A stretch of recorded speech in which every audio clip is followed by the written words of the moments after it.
हिंदुस्तान की तारीख में अगर किसी शख्स ने अंग्रेजों को दिन में तारे दिखाए थे तो वह टीपू सुल्तान थे, जिसकी लाश पर अंग्रेज अफसर ने खड़े होकर कहा था कि मैं हिंदुस्तान पर खड़ा हूं। टीपू सुल्तान एक इकलौती शख्सियत थे जो अंग्रेजों के लिए हिंदुस्तान पर कब्जा करने में बहुत बड़ी रुकावट थे।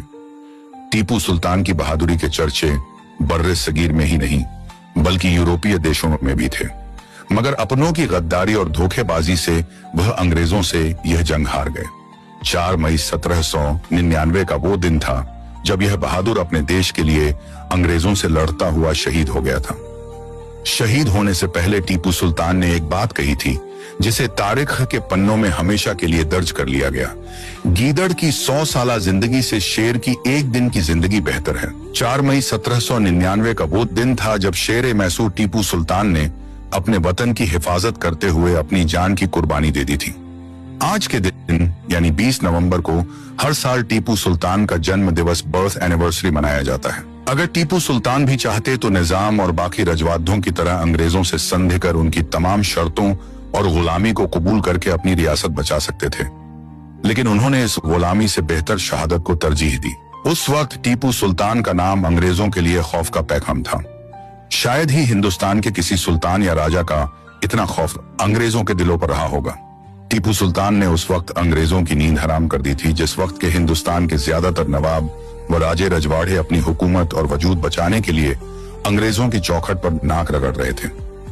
जिस दिन सुल्तान टीपू शहीद हुए थे उस दिन ब्रिटेन में जश्न मनाया गया था, जिसमें लंदन के नामचीन साहित्यकार, रंगकर्मी और कलाकार शामिल हुए थे। अंग्रेजों में सुल्तान टीपू का इतना खौफ था कि उनकी लाश के पास जाने तक की हिम्मत नहीं जुटा पा रहे थे। जब एक गोली उनके दाएं सीने में धंस गई तब वो जमीन पर गिर गए थे। जब अंग्रेजों को किसी ने यकीन दिलाया कि टीपू मारे गए तब एक सिपाही ने उनकी म्यान में जठरा रत्न निकालने की कोशिश की तो टीपू सुल्तान ने अपने आखिरी वक्त में उसका हाथ अपनी तलवार से जख्मी कर दिया था। इसी तरह एक फौजी ने उन्हें तलवार से मारना चाहा तो मौत के दहाने पर खड़े टीपू सुल्तान ने उस फौजी के सर पर अपनी तलवार से इतना जबरदस्त वार किया कि वह फौजी वहीं ढेर हो गया। जब टीपू सुल्तान शहीद हो गए तब गवर्नर जनरल ने कहा था कि आज से मुकम्मल हिंदुस्तान हमारा है।